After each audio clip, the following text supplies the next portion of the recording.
By the time the church bell struck 5, sleet had already found the gap between Karen Ivanov's collar and throat and begun its slow work there. It slid beneath the wool, melted and ran cold along her spine while she crossed the lower lane toward the market square with a wicker basket on her arm and a second bundle tied to her back in canvas. Her skirts were hemmed high for the mud. The hem was still dark and heavy from yesterday. Her shoes had been resoled twice, then stuffed with linen when the soles failed again, and each step pressed wet cloth against skin already rubbed raw. She kept moving because stillness made the pain louder. The stalls were only half raised, fish crates still shut, butcher's hooks swinging empty in the wind, but the cart drivers were awake and watching and knew her by sight. Not as Miss Ivanov, not as the daughter who once rode through the same square in a lacquered carriage with her father's crest on the door, as the pale, dark-haired girl with the 2 large eyes and the mended gloves. Lady Varnham had ordered her to sell under her own family name because humiliation was most useful when it was public and precise. "Speak clearly," her stepmother had said at the threshold before dawn, lavender sharp in the hall and silk whispering at Karen's shoulder. "Tell them Ivanov work is durable. If they laugh, bow. If they bargain, smile. Bring back coin, not excuses." Karen had bowed. She had said, "Yes, Lady Varnham." She had not eaten then. She had not been offered tea. In the market, she set out the gloves on a strip of rough cloth and called prices into air that burned her lungs. Men twice her age haggled over halfpennies while examining seams she had stitched by candlelight after midnight. A woman in a fox-trimmed mantle asked if there was no maid to stand the weather in her place. A coachman answered for her with a short laugh and held up his hands. "Nay, she is the maid." Karen kept her voice level and sold him 2 pairs. By 7, sleet had turned to rain so thin it looked like smoke. It soaked through wool, then skin. Her fingers stiffened until she had to warm them against the side of a tea brazier between customers. And when she opened and closed her hands, she felt the split skin at the base of her thumb pull, then sting. She had wrapped the worst crack with thread and linen. The linen had gone dark. She turned the hand so no one would see. Pride had become a practical habit. It did not protect her from pain, but it let her decide where to place it. The fishwives on the eastern row worked with brisk competence, knives flashing, aprons already wet. One of them, Martha Bell, glanced over once and tipped her chin toward a crate near Karen's stall where a broken board gave shelter from direct rain. Karen moved the gloves there without asking. Kindness came in angles and omissions now. Near the fountain, 2 apprentice boys read the labels aloud with exaggerated flourish. "Ivanov! Ivanov! Is this nobility stitched with kitchen thread?" The taller one dropped a glove into the mud and waited to see whether she would protest. Karen stepped forward, lifted it, wiped it with the edge of her own apron, and placed it back on the cloth. Her stomach clenched and then drew tight, a hollow knot under her ribs.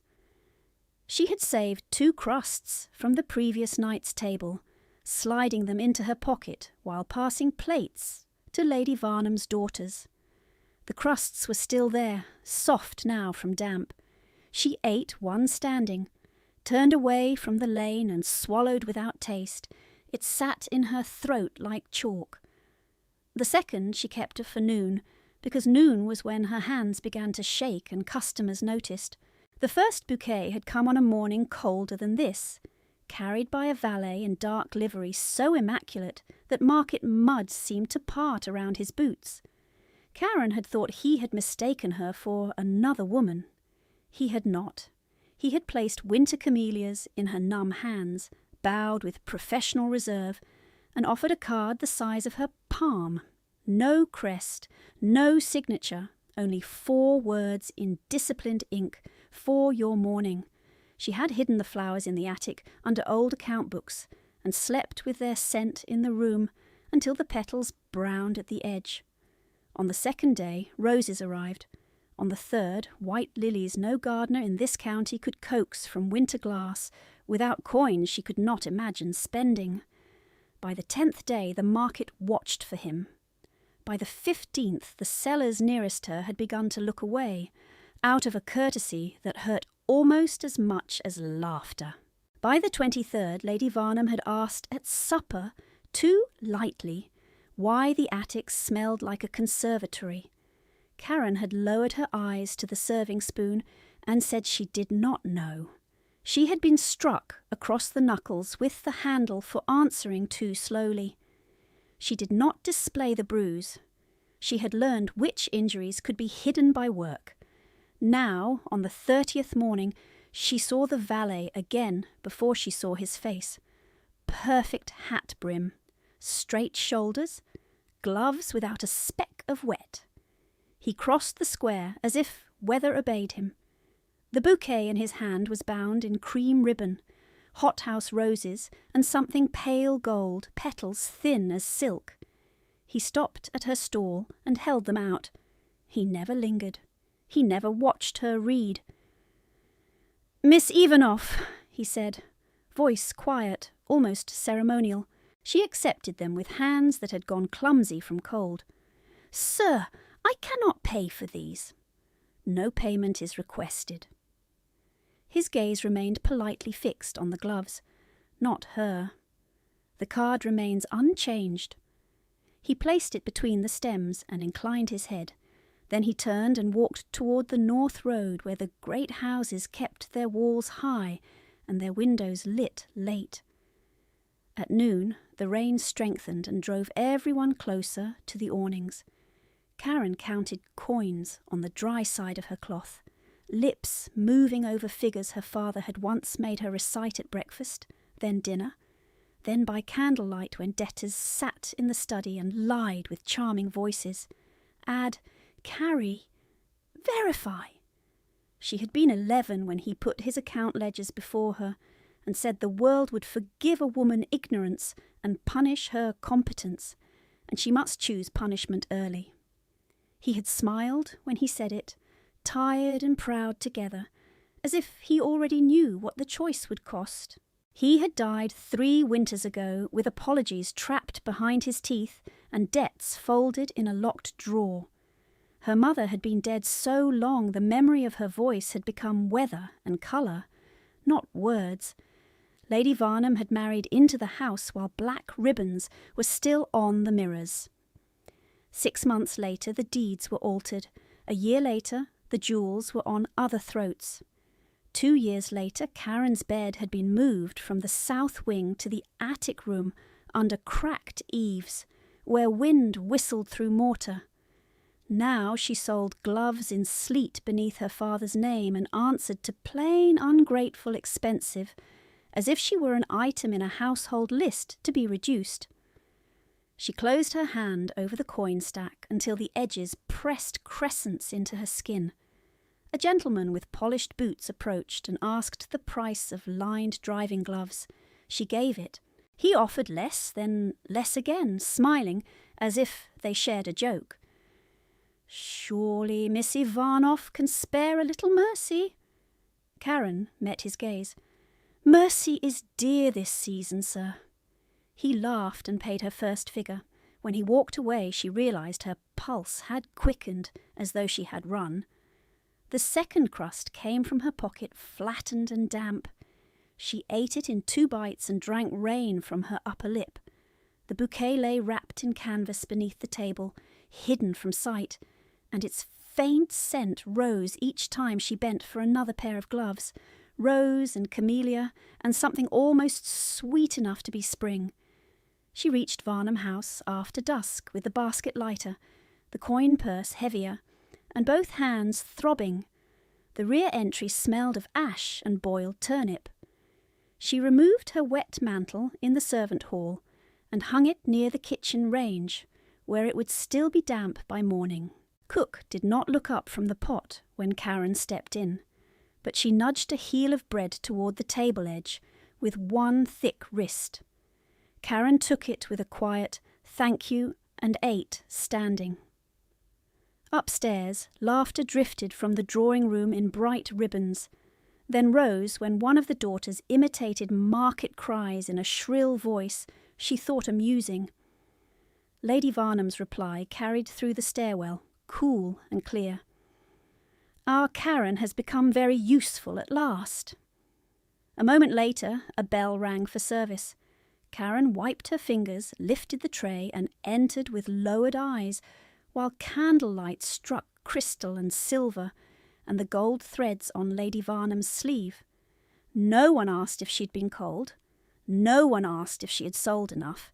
They asked for tea hotter, for cake sliced thinner, for the fire screen moved 2 inches left. She did each task with steady hands until the room emptied and the hearth burned low. Near midnight she climbed the attic stairs with the day's coin, the hidden bouquet, and a stub of candle wrapped in cloth so the smell of wax would not betray her. Her room held a truckle bed, a wash basin cracked at the rim, and a narrow table salvaged from the old schoolroom. She set the flowers in a chipped pitcher, placed the unsigned card beside them, and looked at the 4 familiar words until her eyes blurred. Then she opened her father's ledger and began to copy columns by hand, each figure exact, each line straight despite the tremor in her fingers. Outside, rain tapped the slate. Inside, the roses slowly opened in the dark while Karen worked until the candle guttered and the sky at the eaves began to pale toward another market dawn. The candle drowned itself in its own wax and bent sideways. But Karen kept her pen moving until the last usable light thinned to a blue seam at the attic eaves. Ink had sunk into the whorls of her fingers and into the split skin across her knuckles. The ache there had become steady enough to ignore. She copied one final column from her father's old hand into her own, checked the carry twice, then laid the nib down and pressed the heel of her palm against her eyes until the sting passed. The ledger on the table was not the original. She had hidden the original beneath a loose floorboard under the truckle bed, wrapped in oiled cloth with 3 other books and a packet of letters tied in black ribbon. On nights when wind drove hard from the north and made the rafters groan, she lay awake listening and thought of damp creeping into paper, of ink lifting from pages, of numbers dissolving. Paper could rot, wax seals could crack. Men who smiled over port could announce that no record had ever existed. She had learned to make copies because she had learned, one humiliation at a time, that memory was treated as feminine weakness, while ink, neat and dated, could still strike fear into people who wore velvet. Her father had taught her that in the study, with both fires lit, his cravat loosened, his hair gone untidy from pulling at it over figures. "Again," he had said when she was 11 and yawning over long subtraction. "Again until error offends you." She had muttered that no one would ask her to balance estate freight accounts. He had looked up sharply, then softened at once, as if he regretted the sharpness while speaking through it. "No one asks. That is not the point. Men will lie to your face and call it management. You will know when they lie if you can count faster than they can flatter." She could still hear his pen scratching as he spoke. She could still see the black cuffs he wore after her mother's death, months after everyone else had returned to colour. He had carried grief like a private injury, hidden and tender, and then, when the creditors tightened and his sleep thinned, he had married Lady Varnham with such speed that the old servant stared at the chapel floor during the vows. Karen had stood beside the vestry door in a plain morning dress grown too short at the wrist, and watched lavender silk move into her mother's place at the altar rail. Her father's jaw had been set, not joyful. Lady Varnham's smile had been small and exact. "We must all be practical now," she had said that first evening while rearranging the drawing-room flowers with gloved fingers. "The house has run on sentiment for too long." Karen remembered the scent of rosewater and coal smoke, and her father answering in a tired voice, "Miss Ivanov will require kindness, Lady Varnham." Lady Varnham had glanced at Karen once and replied, "She will require discipline." Dawn now lifted another shade along the slate and made the frost in the inside corner of the window flash pale white. Karen folded the fresh copy, slid it between pages of a devotional book no one in the house ever opened, and tied the ribbon hard enough to leave a mark in her thumb. She rose from the chair too quickly, and the room tilted. Hunger did that now. She waited, hand on the table edge, then crossed to the basin, broke the skin of ice on top with 2 knuckles, and washed ink from her fingers in water that burned with cold. The sting pulled memories up the way deep water pulls old branches to the surface. After the wedding had come, the new inventories, each item spoken aloud in the morning room as if reading scripture. Silver candlesticks moved to Lady Varnham's suite. The pearl combs from Karen's mother's dressing table moved to the elder daughter. The garnet parure, promised in childhood with laughing certainty, and then never mentioned through years of mourning, clasped itself around the younger daughter's throat for her first assembly as if it had always belonged there. Karen had stood by the mantel with a notebook, summoned to witness and record, and Lady Varnham had corrected her posture while taking her inheritance piece by piece. "Stand straighter if you mean to be useful." Then later, in front of visiting cousins, "Our Karen has no gift for society. We keep her to household tasks, where she does least harm." The cousins had smiled with sympathetic lips and bright eyes. One had asked if Karen still played the pianoforte. Lady Varnham had answered without looking at her, "The instrument is delicate. We do not permit rough handling." Karen had gone to the schoolroom that night and found the key gone from the instrument lock. By the 2nd month, her room in the south corridor had been reassigned for guests, though no guests arrived for weeks. Her trunks were sent to the attic with 2 maids, and no conversation. Her winter cloak, the one lined in rabbit fur from her father's Christmas gift, was cut down and altered for the younger daughter because it hangs better on a lively figure. When Karen protested once, only once, Lady Varnham had stepped close enough that the edge of her bodice bone pressed Karen's sternum and said, very softly, "Your father left obligations, not protections. Do not mistake your surname for power." The words had gone in like pins and remained there. The debts appeared slowly, like bruises darkening after a fall. First, the wine merchant's account called in full.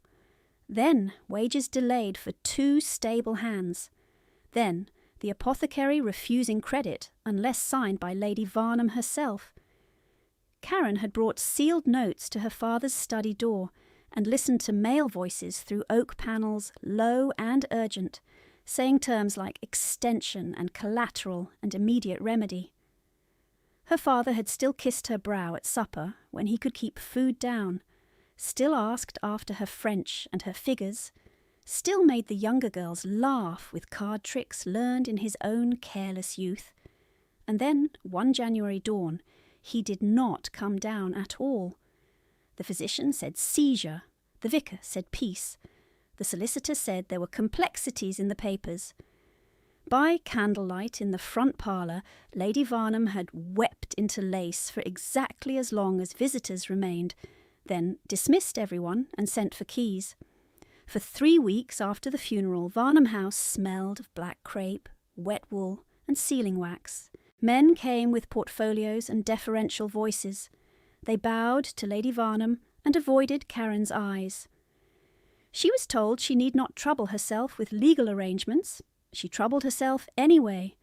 She carried trays into rooms where parchment lay open and seals cooled red on folded deeds, and she read upside down while pouring tea. She saw one codicil date altered by a cramped hand. She saw the word temporary inserted in a margin beside transfer of management rights. She saw her own name written correctly in one clause and crossed through in another, replaced by a phrase so vague it could be bent in any direction by anyone holding power. She took none of those papers. She had no place to hide them then, and no ally to verify them. She did what she could, memorized witness names, copied docket numbers at night from memory, and wrote questions in the back of her arithmetic primer, as if they were lessons. When she asked the family solicitor in daylight why her father's marriage settlement with her mother had not been read aloud in full, he gave her a look of patient boredom and said, "My dear Miss Ivanov, estates are not managed by sentiment." She answered, "Nor by omission, sir," and he shut his case with a click that ended the conversation. 2 days later she was assigned to rise before dawn for kitchen inventories and market lists. 2 days after that her allowance was suspended until household balances improve. The balances never improved. Lady Varnham purchased French silk in plum and sea green for her daughters, and had the old nursery painted cream for music practice. Karen mended napkins by the scullery fire and patched sleeves by candle stubs. She learned how little food a body could bear and still stand. 1 egg on Sundays if there were guests, and leftovers. Broth thin as rainwater when cook could be persuaded. Bread crusts if she moved quickly after table service. The cruelest cuts were often performed in company. "Do not hand that decanter to the gentleman," Lady Varnham said one evening, as officers dined after a hunt. "Your hands shake. It is unbecoming."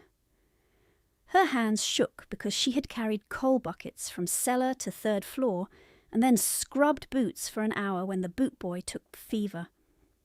Her hands shook because she had not eaten since noon. The elder daughter leaned toward a captain and said loudly enough for both ends of the table, "She is dramatic with faintness. We no longer indulge it." Laughter followed. Karen set the tray down without spill and stepped back into shadow. She did not cry. She had cried once in the first year and been told tears were theatrical and wasteful. She saved water now for washing and for swallowing. By the second autumn after her father's death, Lady Varnham's strategy hardened from petty cruelty into design. Suitors did not come for Karen. Lady Varnham made certain of that by describing her as sickly, difficult, and unschooled in accomplishments she had never been allowed to display. Then one widower did come, Mr. Pritchard of West Fen, a man with careful cuffs and a belly pressing at his waistcoat, old enough to have traded horses with Karen's grandfather. He visited twice at 4 o'clock, accepted excellent tea, discussed grain prices with Lady Varnham, and looked at Karen as if she were acreage. On the 3rd visit, Lady Varnham sent the daughters upstairs and kept Karen in the room. "Mr. Pritchard offers security," she said when the door closed. "You will answer with gratitude."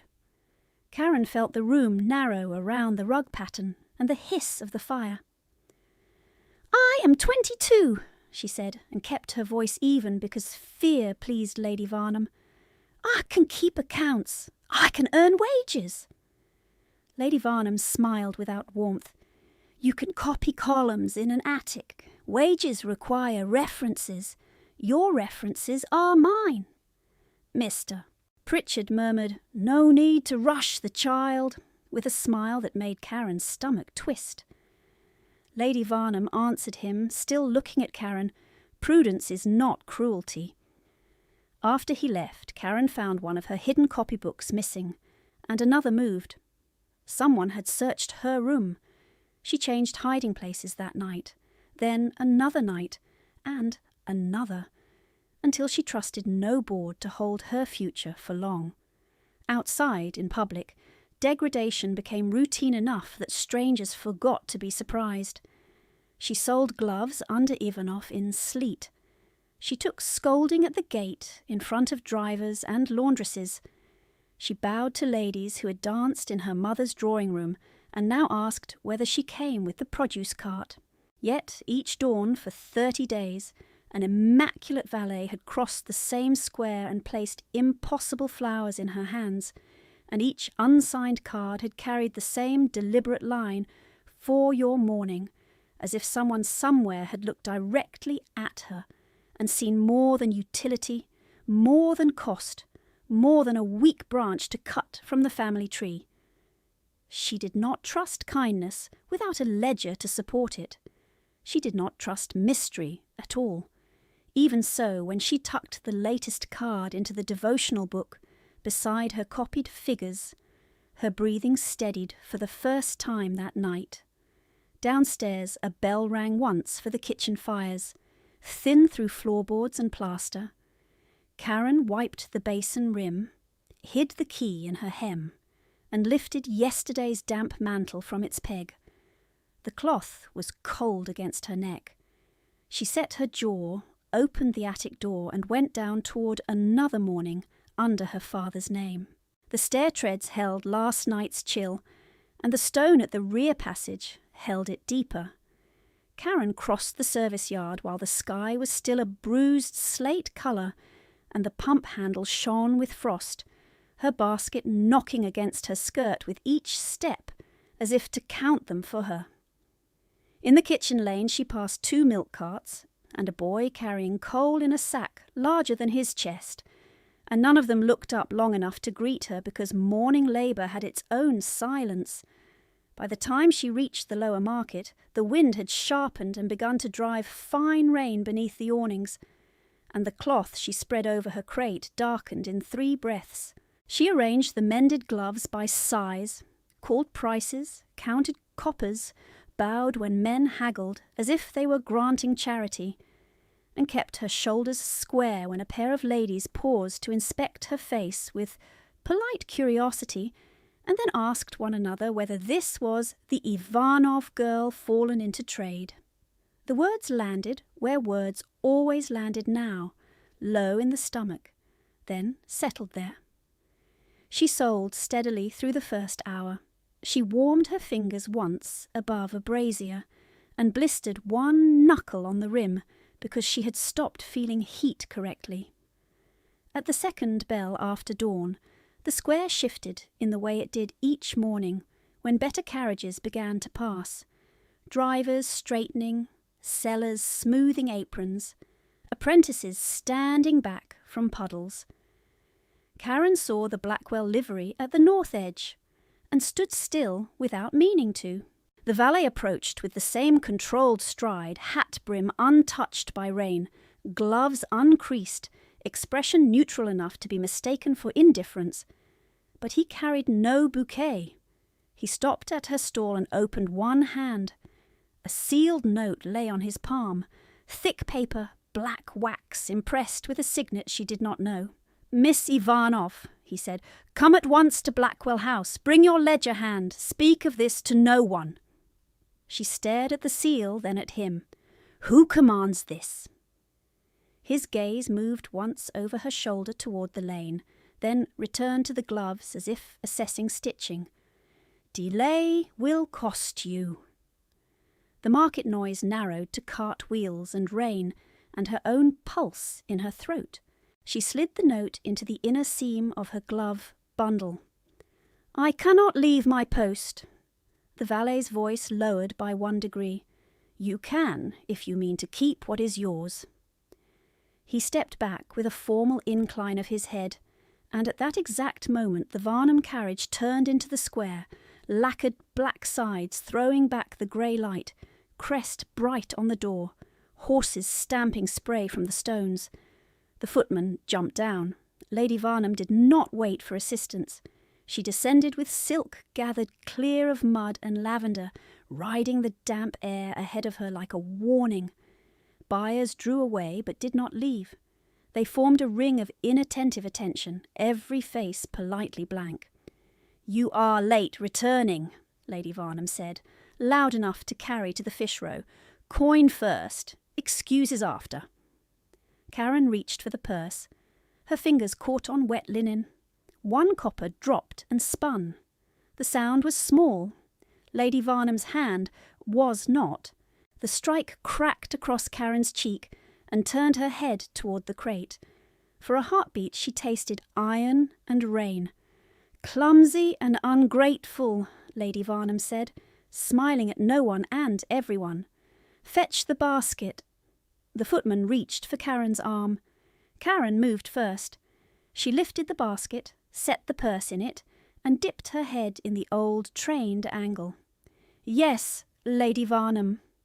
She took 3 steps toward the carriage, then veered behind a brewer's dray as 2 horses were backed to the curb. The footman swore under his breath and came after her.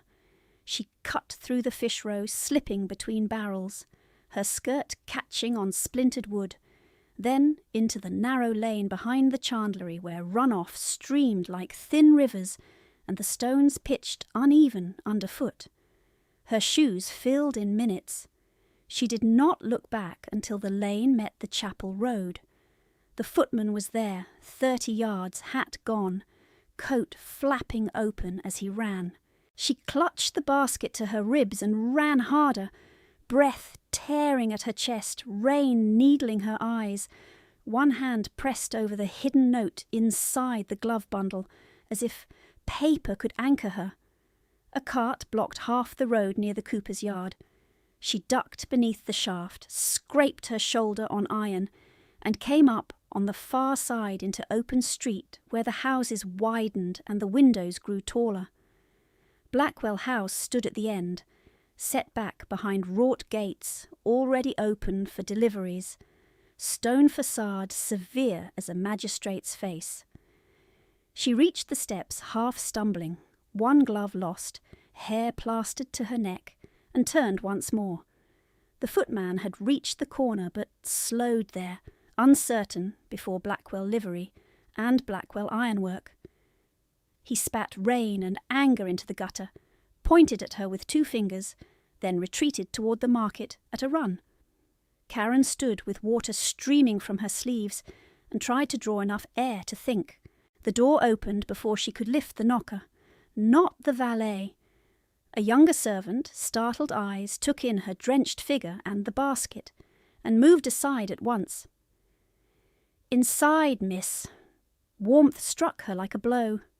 Coal, beeswax, clean linen, and the faint sharp scent of leather bindings from some room beyond. Her knees threatened her in the entry's polished hush. She stepped in anyway, left wet footprints on black and white marble, and heard a deep male voice from the corridor to her right, clipped and carrying. "Who is it?" The servant hesitated. Karen answered because she had no margin left for hesitation. "Karen Ivanov, sent for." Boot steps crossed the corridor, fast, controlled. Then he was in the hall before her, tall enough to alter the light around him, dark hair rainless, greatcoat open over a plain dark waistcoat, a pale scar cutting from temple into hairline as if someone had once tried to split thought from bone. She knew him at once. Everyone knew the Earl of Blackwell by reputation, if not by face. Shipping, iron, parliamentary silence broken only to wound. Up close he looked less like rumour and more like weather over open water, hard to read and harder to resist. His gaze went to her basket, then to her cheek where Lady Varnham's hand had bloomed a red mark, then down to her wrist where fingers had bruised purple around old yellow fading. Karen tried to cover the wrist. Too late. He stopped 1 pace from her, rain ticking from the hem of her mantle onto his floor, and spoke without preface.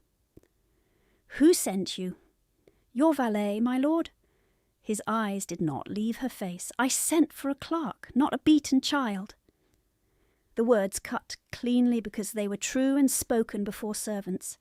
Shame rose hot under the cold on her skin. She lifted her chin, voice rough from running and hunger. "Then dismiss me for accuracy, not appearance." Silence held for one measured breath. The younger servant looked down at his own shoes.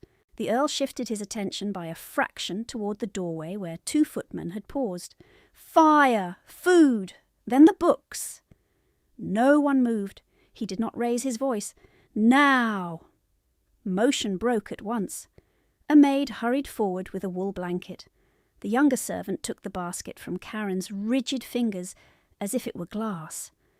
Another man closed the hall door firmly against the rain. Karen stood while they removed her soaked mantle and brought her toward a side room panelled in dark oak, where a great fire burned low and steady. She did not sit until told. She did not touch the bread placed on the table until the Earl entered behind her and shut the door with his own hand. There were ledgers already laid out on the desk, 3 stacks, ribboned by month, each tagged in a neat clerk's hand. He remained standing near the mantel, broad shoulders still under the coat he had not bothered to remove, and watched as if every detail mattered. Karen took one piece of bread, then another, each bite careful so her stomach would keep it. A cup of broth came. She wrapped both hands around it for heat first, then drank. He waited through all of it without speaking. The fire hissed softly where rain dripped from her skirt hem onto the fender. At last she set the cup down, wiped her fingers on the napkin they had given her, and reached for the glove bundle where the sealed note still lay, hidden among mended cuffs. "You said bring your ledger hand," she said. His mouth tightened. Not quite disdain, not quite approval. "Show me." She drew the note out and placed it on the table between them, wax unbroken. "If this is employment, I require terms. If this is a trap, I require the door." His gaze dropped to the intact seal, then returned to her face, and that same severe stillness settled over him that rumour called coldness, and Karen, in that room, understood as discipline. "You will have both," he said, "after you read what my men found in your father's paper lot." He slid the top ledger toward her. The margin carried a line, and she knew before she touched the page. "For your mourning," written years earlier in her father's hand beside a freight correction, no one but a trained eye would notice. Her breath caught once, hard enough to hurt. The Earl's voice lowered. "Eat one more piece, then work." Karen reached for the bread again because he had ordered it, not because hunger had become less sharp. She ate slowly, each bite deliberate, while her eyes stayed on the margin line in her father's hand. "For your mourning." The same slant, the same firm downward stroke on the Y. Her throat tightened around the last swallow. Then she set the crust aside and pulled the first ledger nearer. The paper was good rag stock, heavier than what Lady Varnham allowed in her house for household accounts. Blackwell ink was darker too, less watered. She flattened the page with the side of her palm and began where her father had taught her to begin, not with totals but with sequence. Date, vessel, port fee, insurance mark, carryover. She read 3 pages in silence, then reached for the second stack before finishing the first. The Earl watched without interruption. "You skip," he said. "I test repetition before arithmetic, my lord." "Why?" "Because liars grow lazy before they grow bold." His mouth shifted by a fraction, and almost expression gone in a breath. "Continue!" She worked standing. Sitting made her colder, and she could not afford cold fingers now. The bruise at her cheek burned whenever she bent close to the page. She ignored it. By the time the hall clock marked 11, she had marked 7 entries with scraps of blank paper and lined them at the edge of the desk in strict order. "These 2 promissory notes are copied from the same hand," she said, tapping one page, then another. "Different signatures, Same pen pressure in the upward stroke, same hesitation before numerals. The Earl stepped nearer. She felt his presence before she looked, the heat of his coat and the faint scent of wet wool gone to dry. "The signatures are not mine," he said. "I did not say they were." His gaze settled on her, storm dark and unreadable. "You imply fraud in my house. I identify a pattern in your books." The room held the words. Fire snapped once behind the grate. He pulled the third ledger from beneath a ribbon and set it open where she indicated. "Show me the hinge." She traced a line with her forefinger. "Here, freight charge from Whitcomb Quay appears in full in your eastbound account. The same charge appears again 3 weeks later in a note collateralized against Varnham land rents. Debt mirrored as debt, if paid in one house, collected in the other. Laundering." "Yes, my lord." "Say it plainly." She lifted her chin. "Someone has been washing obligations through your dead brother's name and my father's liabilities, until both appear legitimate." For the first time he looked away from her and down at the page for longer than a breath. His jaw tightened against a thought he did not share. The scar at his temple went pale.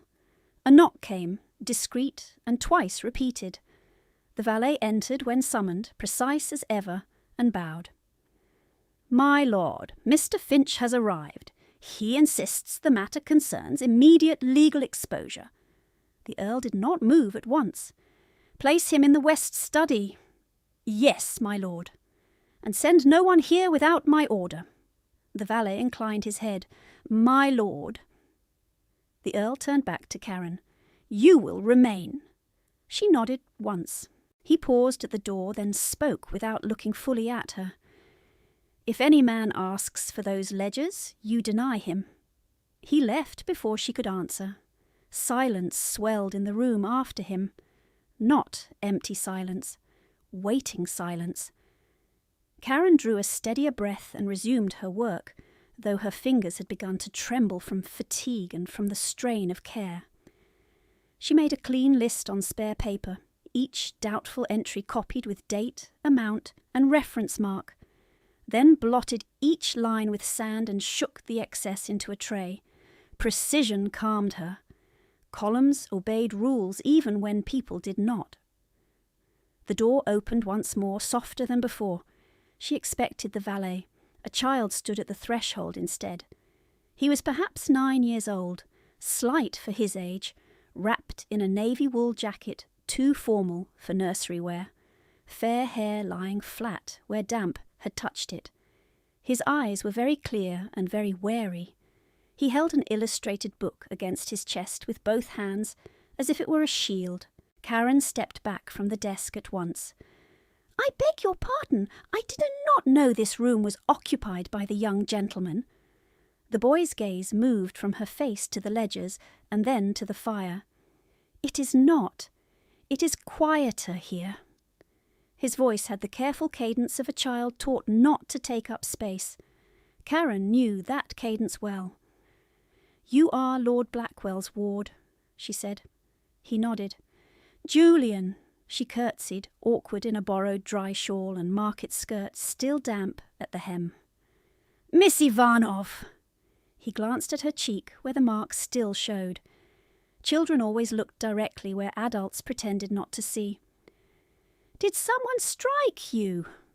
It was not a question shaped for comfort. It was a fact, seeking arrangement. "Yes," she said, "this morning." Julian considered that, then crossed to the far chair by the grate and climbed into it without help.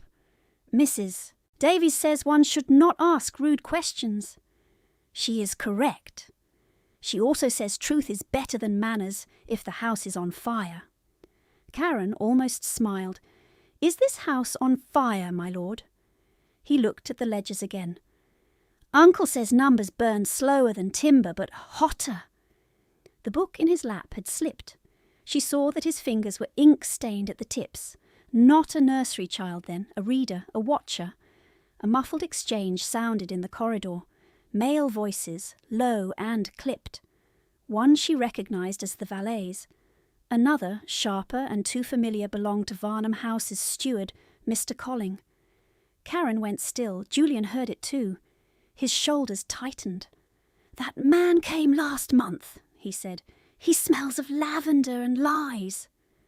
Karen crossed to the desk and closed the top ledger, then the second, then the third, each movement measured. She stacked them and slid them into the locked side cabinet beneath the writing table. The key was in the drawer. She took it, locked the cabinet, and slipped the key into her sleeve. The corridor voices rose. A fist struck wood 2 doors away. "Open in the Earl's name." Another strike. Then the valet, cool as iron. "You are not received." Julian's breath changed shorter. Not panic, not yet, but effort. He pressed one hand to his chest and looked at the fire as if the heat had thickened. Karen was beside him in 2 steps. "Do you have a physician's draft, my lord?" He shook his head once, irritated by the need. "In my room." She knelt so her face was level with his. "Look at me, not the door." He obeyed because children often obeyed direct certainty when nothing else felt certain. "Good.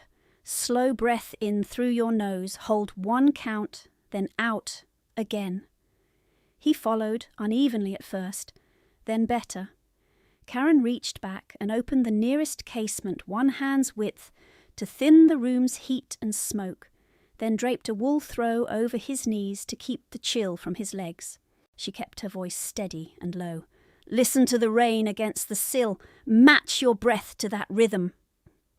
Outside the corridor, voices hardened. "Miss Ivanov is property of Lady Varnham's household," the valet answered. "Miss Ivanov is a guest under Blackwell protection." Julian's hand found her sleeve and gripped. "Do not go out there," he whispered. She could not lie convincingly. "I may have to speak." His fingers tightened, then released. "Then speak correctly." A third knock came, not on the corridor door now, but on this room's panel. The valet entered without waiting, face composed, eyes alert. "Miss Ivanov," he said, "Mr. Colling bears a written demand from Lady Varnham for your immediate return and for surrender of any papers removed from Varnham House. My lord remains with Mr. Finch. He has not yet been informed." Karen stood. Her knees protested from the stone floor. "Does Mr. Colling claim I stole documents?" "He does." "Does he have a warrant?" "No." "Then he has noise, not authority." The valet's gaze flicked once to Julian in the chair, then back to her. Something like approval moved and vanished. "Will you receive him?" Julian made a small sound of protest. Karen touched the boy's shoulder lightly, once. "I will not be long." She followed the valet to the smaller morning room adjoining the hall, where Mr. Colling stood with rain on his coat and indignation arranged across his face like powder. He was a narrow man with soft hands and a habit of speaking past people. He did it now. "There she is, at last. You will come with me, Miss Ivanov." Karen remained by the mantel, not the doorway. "On what lawful basis?" "Lady Varnham commands it." "That is not law." His expression sharpened. "Mind your tongue. You are fed by her grace." "I am fed by my own labour." He held up her folded paper with a flourish. "Here is Lady Varnham's statement that you absconded with household property and private account books." "Read it aloud," Karen said. He blinked. "What?" "Read it aloud, in full, before witnesses." The valet moved half a pace, enough to indicate he would witness every word. Mr. Colling unfolded the page with visible annoyance and read. The language was broad, as she expected. Missing papers unnamed, dates omitted, no witness signature beyond Lady Varnham's own, no magistrate stamp. When he finished, Karen held out her hand. "May I inspect the seal?" "You may not." "Then your claim remains unverified." He stepped closer, dropping his voice. "Do not play at cleverness. Return now, and Lady Varnham will overlook this morning's scene. Stay, and she will see you charged as thief. No house in this county will hire you." The old fear struck fast and low. No reference, no wage, no shelter. It would have been simple to yield. It would have been practical to step into his carriage and vanish back into the attic before Blackwell returned from his study. Practical had ruled her life for 3 years. She heard her own voice before she fully felt it. "Tell Lady Varnham I will answer any lawful summons from a magistrate. Tell her further that I have removed nothing from her house except my own person." His eyes narrowed. "You would accuse your guardian publicly. She is not my guardian." "Do not be absurd." Karen took one breath and spoke each word cleanly. "If accusation is required, I accuse no one today.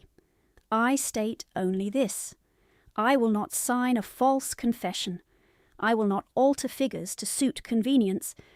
I will testify to what the books show when called." For a heartbeat, Mr. Colling forgot his manners entirely. "You ungrateful girl!" The valet's voice cut in, precise and cold. "You will moderate your tone in Blackwell House." Colling flushed. He folded the paper too quickly, creasing the edge. "Very well. Consider yourself warned." He turned on his heel and strode toward the entry. His boots struck marble. The front door opened and shut. Rain swallowed him.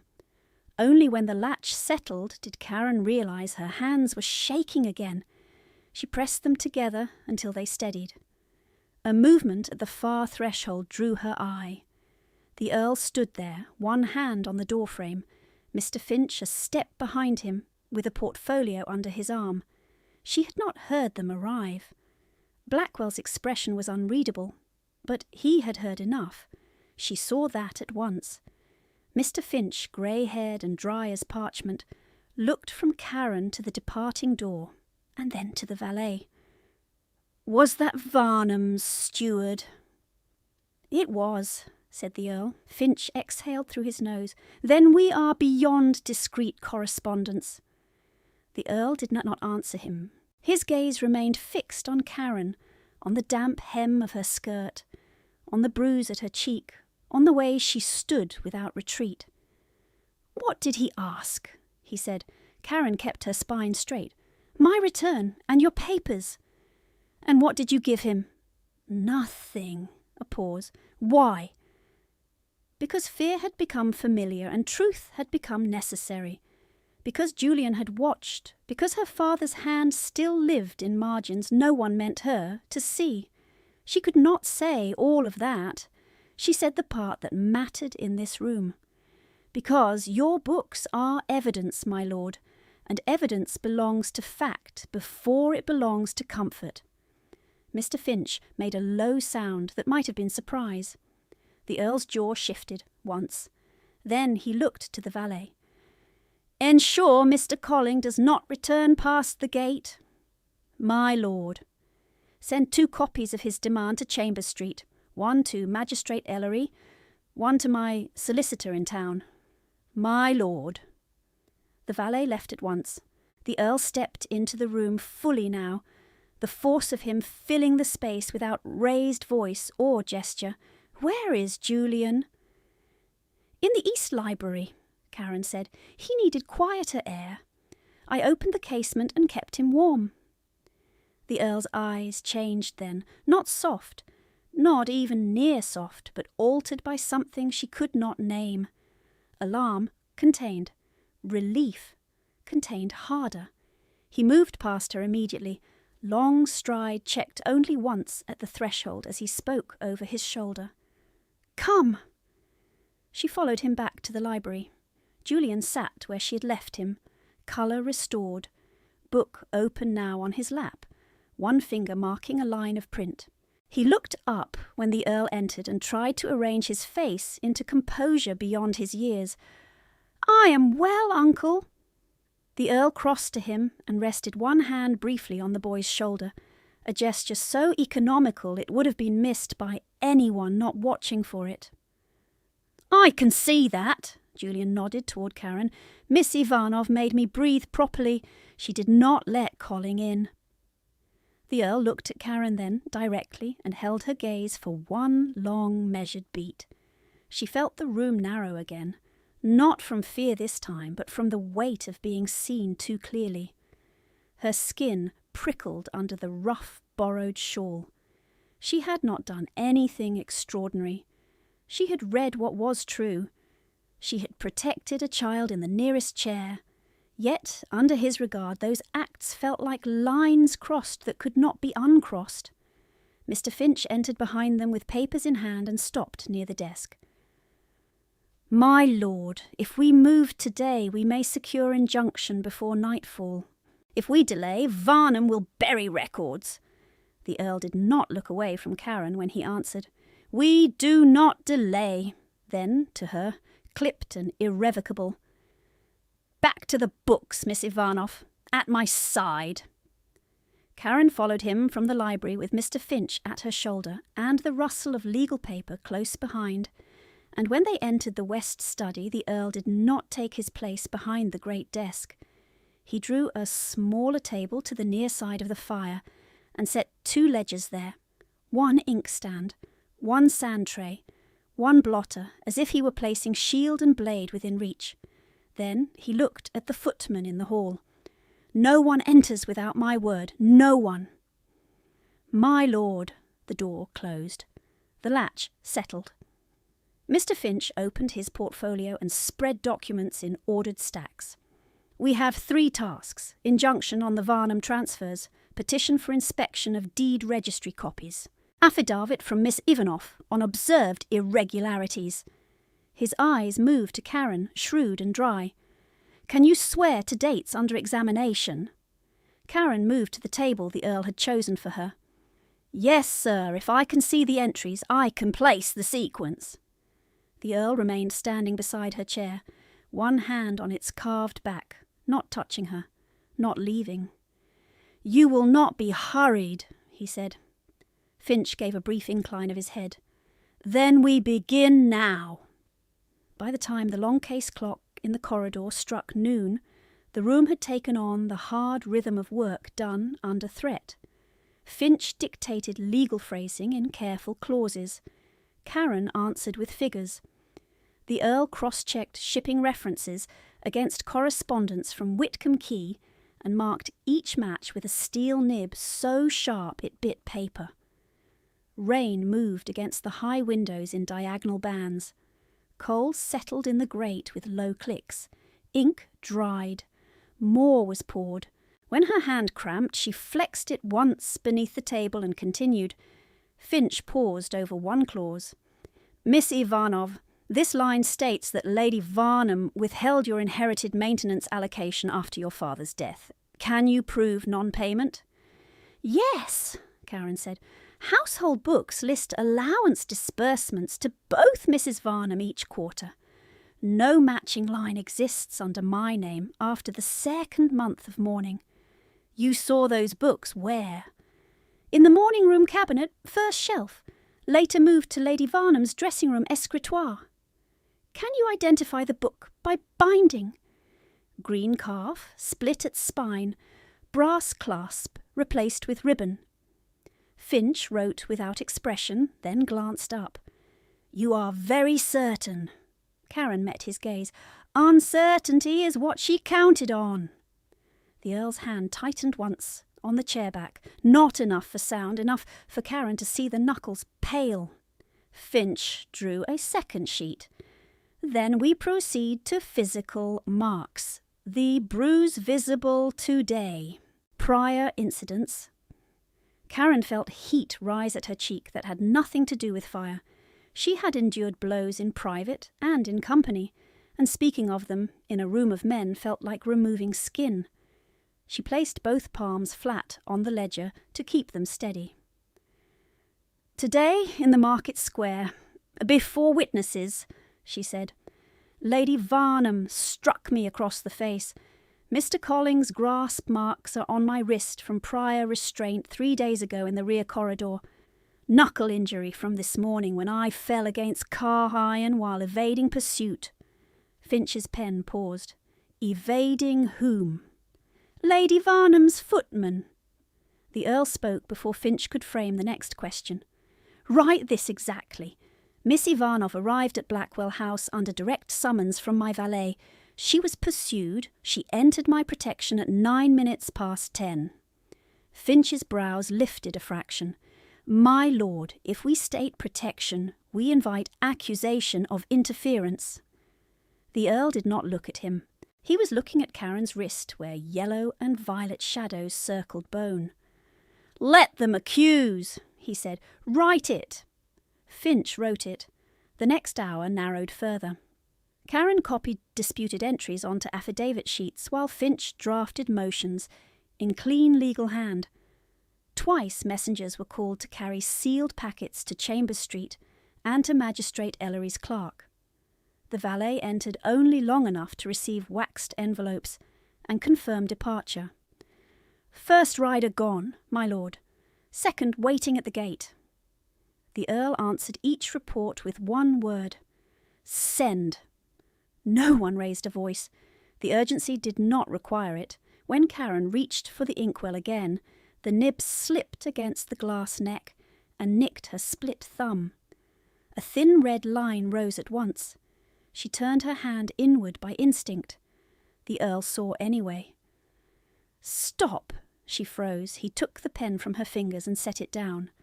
You are bleeding into sworn copies. It is nothing, my lord. I can continue. Stop! The second command was lower, harder. He crossed to the side cabinet, opened it, and returned with a small porcelain jar and folded linen.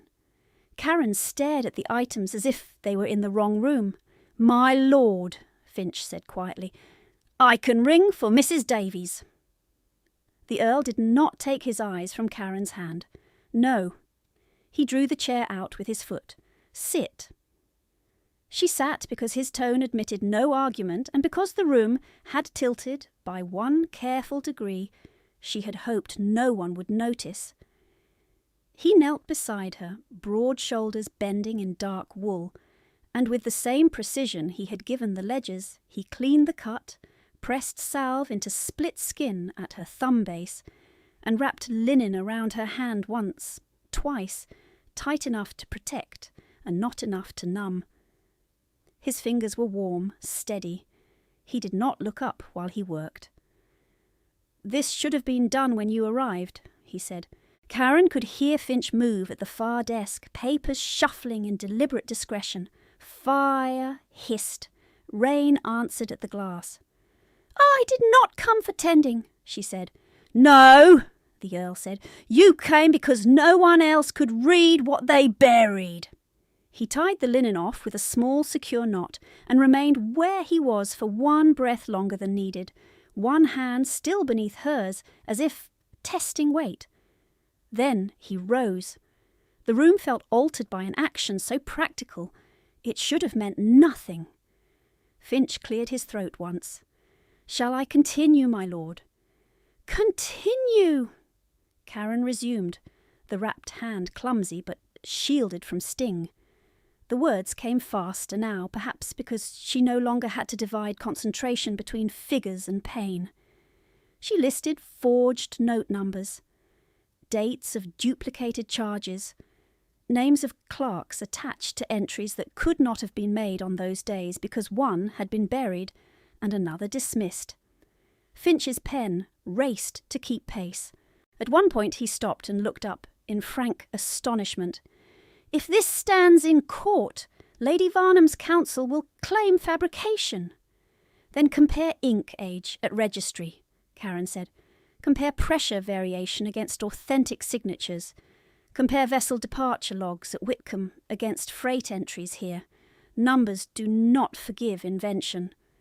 The Earl's mouth moved by a fraction, not quite a smile. No, he said, they do not. An hour later, a soft knock at the study door preceded the valet. My lord, reply from Chambers Street. He held out a folded note sealed in blue. The Earl broke it, read once, and handed it to Finch. Injunction hearing at 4. Earl will receive sworn statements before 2 if witnesses are present. Finch exhaled sharply. Then we have just enough. The valet remained. There is more, my lord. Lady Varnham's carriage has been seen twice on South Terrace. She has not approached the gate. Keep her outside. Yes, my lord. He withdrew. Karen dipped her pen and set signature to the first affidavit page. Her hand trembled once at the final letter, then steadied. Finch sanded and shook the sheet dry. We require one more declaration, he said. Miss Ivanov, state your reason for coming to Blackwell House this morning. Truth had layers. She chose the one that could stand in legal light. I was summoned by your valet with instruction to bring ledger skill. I came because I believed records concerning my father's estate had been falsified and might be destroyed if delayed. Finch nodded and wrote. The Earl spoke from the window where he stood, half turned toward the rain. And because you trusted the summons enough to run. Karen looked at him. I trusted the handwriting. He faced her fully then, storm-grey gaze direct and unflinching. My brother bought your father's discarded paper lot after the first creditor sale. He marked useful margins in that hand because he admired precision. A pause. After he died, those boxes came to me. Finch looked between them, saying nothing. Karen felt her pulse at the wrapped thumb. You copied the line onto the cards. Yes. Why flowers? Because coin can be intercepted. A note can be stolen. Flowers had to reach your hand in public. She swallowed. You watched the square. Every morning I could not appear myself. The words entered and settled with the weight of iron dropped in deep water.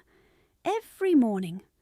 She saw again 30 dawns of sleet and bargaining and wet cloth, and somewhere beyond awnings and cartwheels a dark carriage stopped out of sight, a man with a scar at his temple choosing not to speak his name while he measured danger. You tested me, she said. I confirmed whether you were trapped or allied. And if I had been allied, his answer came without hesitation. I would have closed my house to you. The honesty struck like cold air. Brutal, clean. Yet you sent flowers before certainty, she said. His jaw tightened. That was an error. Finch, still bent over papers, made no sign he had heard. But Karen saw the Earl's hand where it rested on the window frame. Not still now. 2 fingers flexed once, as if against remembered restraint. An error, she repeated. I had no right to mark your mornings while uncertain of your role. His voice lowered. I did it anyway. Nothing in his face softened, nothing in his posture invited comfort. Yet the admission could not be recalled. It stood between them like a struck bell still vibrating. Karen looked back to the affidavit page because if she looked at him longer, she might forget where she was and what was at stake. She signed the second declaration. Finch sealed it. The long case clock marked 1.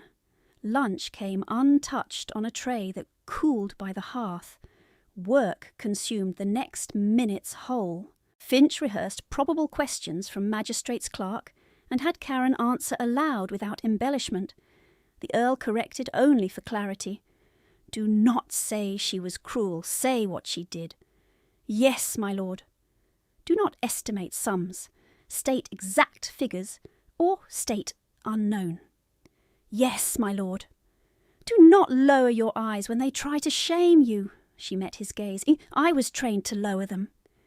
Unlearn it for this afternoon.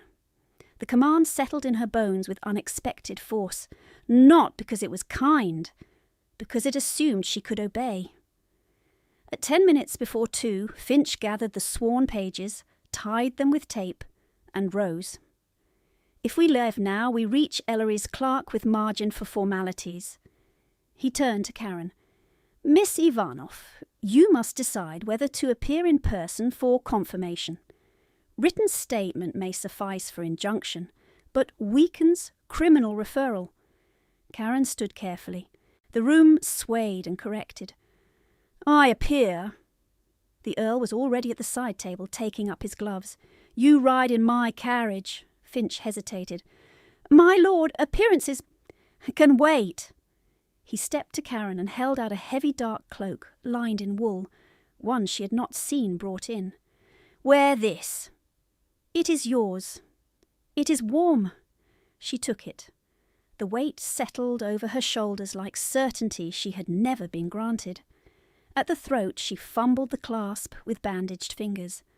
The Earl's hands came up, paused for permission she did not know how to give, then fastened the clasp in one clean movement, close enough that she felt the heat of his breath once against her temple, and the room narrowed to cloth, metal, and restraint.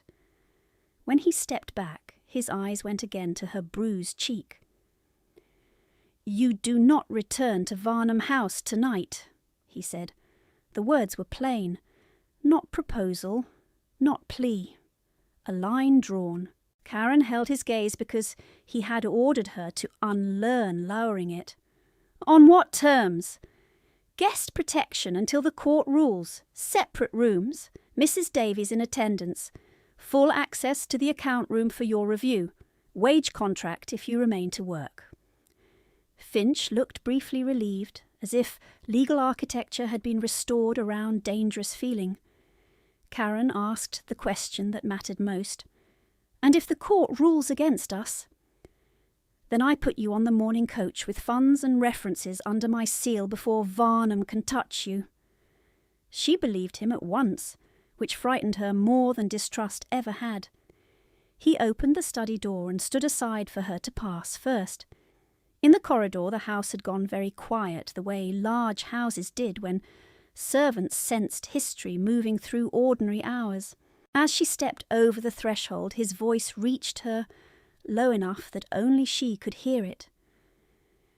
I saw you before I was worthy to speak your name.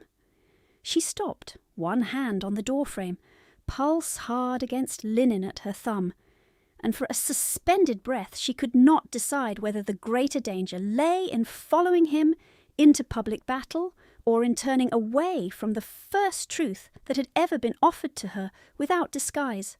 She chose movement over fear and stepped into the corridor. The carriage ride to Chambers Street passed in a hard silence broken only by wheel rattle and the slap of sleet against glass. Finch reviewing affidavits under his breath. The Earl opposite her with one gloved hand braced on the seat, as if he could hold the entire day steady by force. At Ellery's office, clerks in dark coats took their packets, checked seals and looked twice at Karen's bruised cheek before schooling their faces back to procedure. She gave her statement aloud in a narrow chamber that smelled of damp wool and sealing wax. She named each duplicate freight charge. She named the missing maintenance allotments.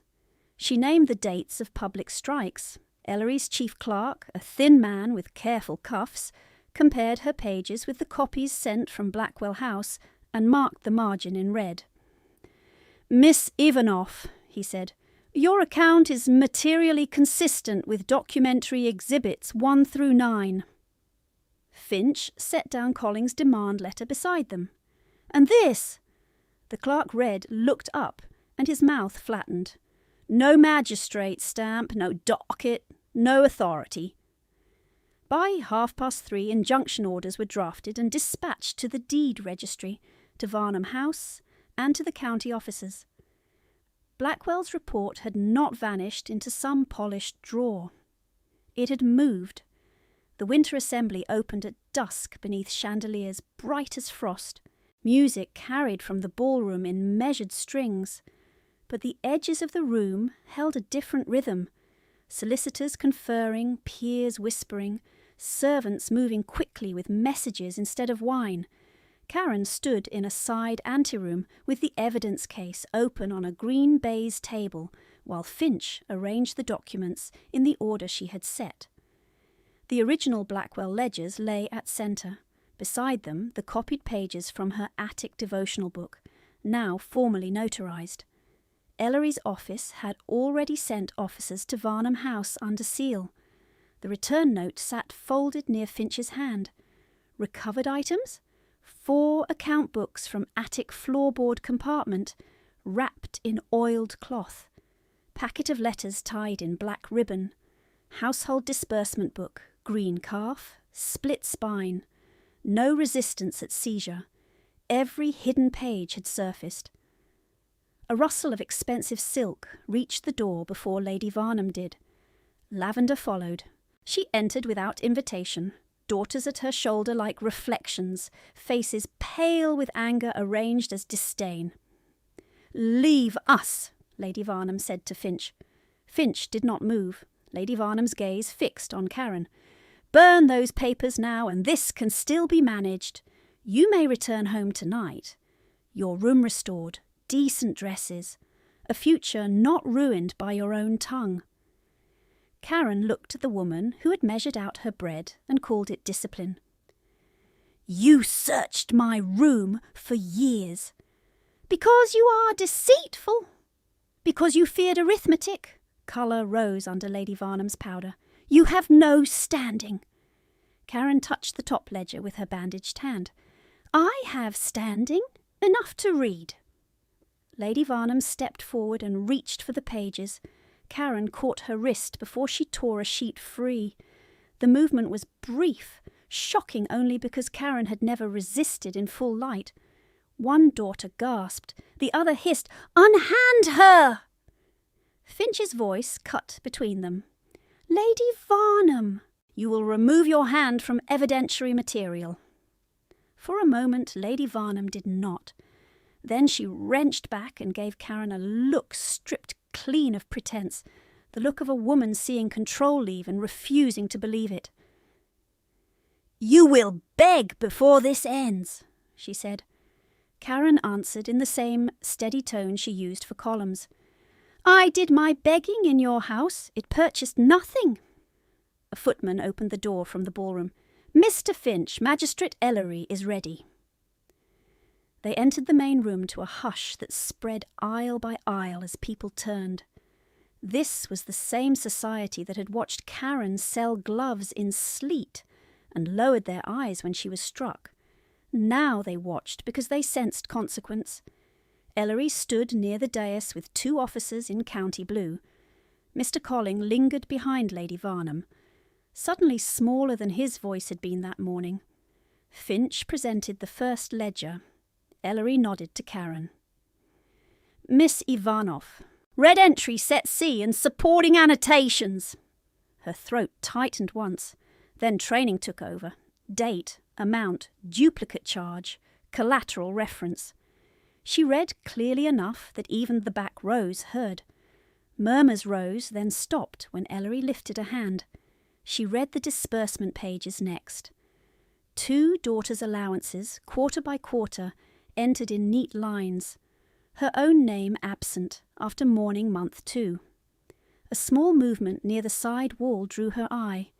Julian had come in with Mrs. Davies standing well away from the crush, wrapped in navy wool and watching with grave concentration. He was not in danger. He was simply present, and she felt the steadiness of that. Lady Varnham broke first.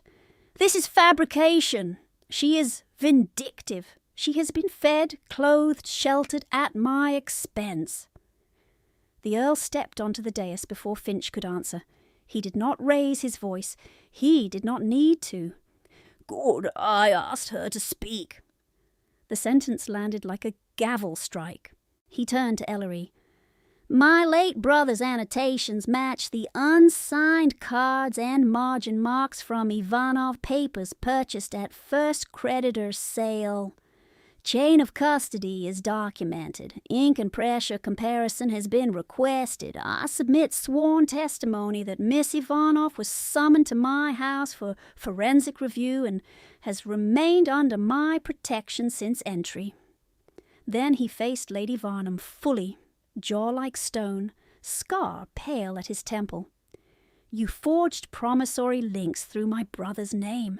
You suppressed marriage settlement obligations owed to Missy Varnoff. You withheld maintenance while drawing against her inheritance. You struck her in public. You attempted document seizure without warrant.